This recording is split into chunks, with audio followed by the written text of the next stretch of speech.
রাম নারায়ণ রাম। আমি সর্বপ্রথম ঠাকুর শ্রী শ্রী বালক ব্রহ্মচারী মহারাজের চরণে জানাই আমার শতকোটি প্রণাম এবং আপনাদের সকলকে জানাই বৈদিক অভিনন্দন। রাম নারায়ণ রাম। এই বলে আমি আজকের তত্ত্ব ও আলোচনা শুরু করছি। ঠাকুরের জন্মকথা পার্ট 3। ঠাকুর বলেছিলেন, একদিন গরমকালে আমি মাথায় ছাতা দিয়ে তিতাস নদীর ধার দিয়ে আসছি। তখন ঠাকুরের খুবই বাল্যকাল। তিনি আরও কতকগুলি বালকের সঙ্গে খেলা করছেন, আর ঠাকুরকে ধরার জন্য পেছনে পেছনে তার বন্ধুরা ছুটছেন। তখন তাকে ধরে ফেলার মতো অবস্থা। তখন ঠাকুর নদীর জলের ওপর দিয়ে ওপারে চলে যাবেন। হঠাৎ মাঝ নদীতে গিয়ে তিনি দেখলেন তার বন্ধুরা জলের মধ্যে হাবুডুবু খাচ্ছেন। তখন তা দেখে তিনি আবার জলের ওপর দিয়ে হেঁটে হেঁটে এপারে চলে আসেন।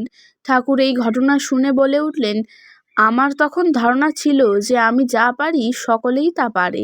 অবশ্য বয়সের সঙ্গে সঙ্গে আমার সেই ধারণার পরিবর্তন হয়েছে। পরবর্তীকালেও ঠাকুর বলেছিলেন, ওই বয়সেই আমাকে বুঝে নিতে হচ্ছিল। আমি ভাবতাম আমি যা পারি ওরাও তাই পারে। তাই অভিজ্ঞতা থেকেই ঠাকুরকে বুঝে নিতে হচ্ছিল যে ঠাকুর একটা সুপেরিয়র বা অধিকতর বুঝ, আর সবাই একটা ইনফেরিয়র বা অধস্তন বুঝ। অর্থাৎ তিনি যে সাধারণ নয়, সবার থেকে আলাদা, তার মধ্যে যে একটা জন্মগত ব্যাপার আছে, সেটাই এই ঘটনার মধ্যে দিয়ে প্রমাণ করে।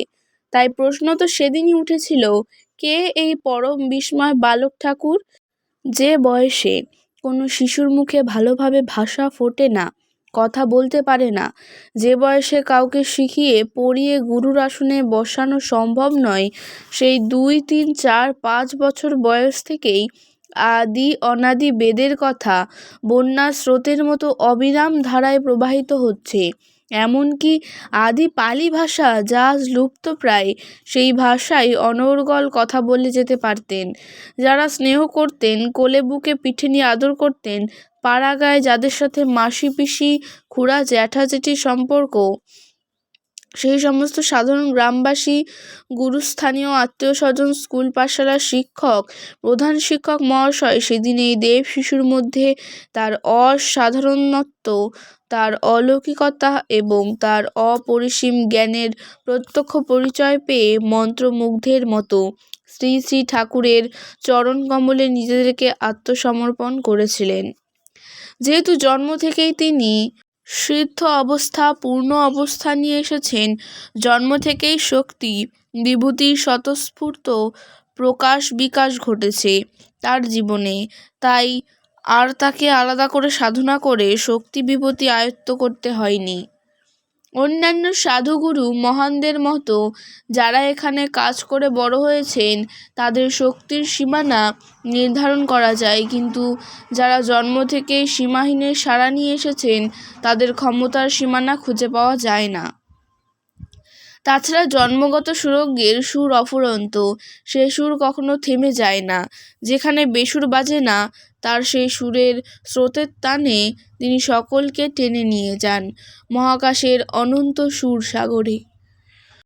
সেখানে সকলকে এক করে দেন। এই বিশ্ব প্রকৃতির অনন্ত শক্তির সাথে সবার গতি এক করে মিলিয়ে দিতে পারেন। তাই তিনি গতিদাতা, আর এটাই একজন জন্মগত মহানের কাজ, এবং সেই কাজেই তার পরিচয়। 1327 সালের 23শে কার্তিক মঙ্গলবার 1920 9ই নভেম্বর দিনটি ইতিহাসের খাতায় চিরস্মরণীয় হয়ে থাকবে। কারণ সেই শুভ দিনে রাত্রি 10:20 আবির্ভূত হয়েছিলেন এমনই একজন জন্মসিদ্ধ মহান, যার আগমন বার্তা জানিয়ে গেছেন হিমালয়বাসী আদিত্যনাথ বাবা থেকে শুরু করে তৈলঙ্গ স্বামী, লোকনাথ ব্রহ্মচারী, বিজয়কৃষ্ণ গোস্বামী, বামাখ্যাপা প্রভু জগবন্ধুর মতো মহান সাধু সন্ত মহাপুরুষরা। যিনি আজকে বালক ব্রহ্মচারী মহারাজ বলেই প্রসিদ্ধ, তার আবির্ভাব ঘটেছিল কালী পূজার এক পুণ্য লগ্নে বাংলাদেশের মেদিনী মণ্ডলের এক বিখ্যাত বৈদিক বাড়িতে, এক নিরীহ ছাক শিশুকে বলির হাত থেকে রক্ষা করার মধ্যে দিয়ে। এবং তার এই মহান আবির্ভাব এতটাই বিস্ময়কর ছিল যে এখানকার সম্পর্কে জ্যাঠামশাই বিখ্যাত জ্যোতির্বিদ সুন্দর ঠাকুর ওই জন্ম মুহূর্তে শিশুর এমন কিছু লক্ষণ দেখেছিলেন যেটা অস্বাভাবিক, যা দেখে তিনি বলেছিলেন পূর্ব থেকে প্রস্তুতি না থাকলে এরকম হতে পারে না। এবং সুন্দর ঠাকুর ও জেঠিমা মনোরমা দেবী নিশ্চিত ছিলেন এই নবজাতক প্রচলিত নিয়মের মধ্যে দিয়ে আসেনি। তার এই পূর্ব থেকে প্রস্তুতির ব্যাপারটা কখনোই নিজে থেকে বলতে চাননি, অথচ সহজাত স্বতঃস্ফূর্তভাবে তার শক্তি বিভূতির প্রকাশ পেত। মেঘনা পদ্মা তিতাস ছিল শ্রী শ্রী ঠাকুরের কাছে খেলার মাঠ।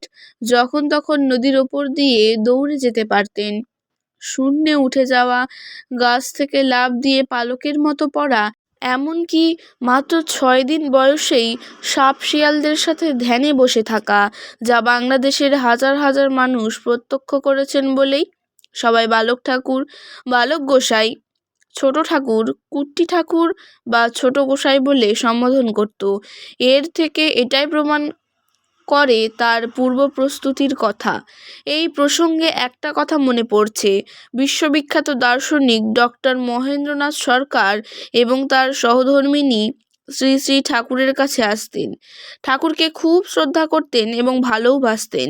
তিনি ব্যক্তিগতভাবে শঙ্করাচার্যের একজন ভক্ত ছিলেন, অথচ বলতেন, আপনার কাছে শঙ্করাচার্যের মতো কয়েকজন থাকলে আপনাকে বুঝতে পারত। উনি একদিন শ্রী শ্রী ঠাকুরের সামনে বসে পূর্বজন্ম নিয়ে অনেক তাত্ত্বিক ব্যাখ্যা করছিলেন। হঠাৎ ঠাকুর ডক্টর মহেন্দ্রনাথ সরকারকে থামিয়ে নিজেকে দেখিয়ে বললেন, পূর্বজন্ম যে আছে আমি তার বড় প্রমাণ। তার শক্তি বিভূতির প্রকাশ ছিল সহজাত, স্বাভাবিক।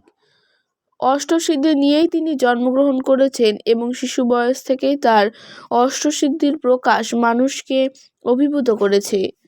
এমনিতেই অনিমা সিদ্ধ মহাপুরুষ খুবই বিরল।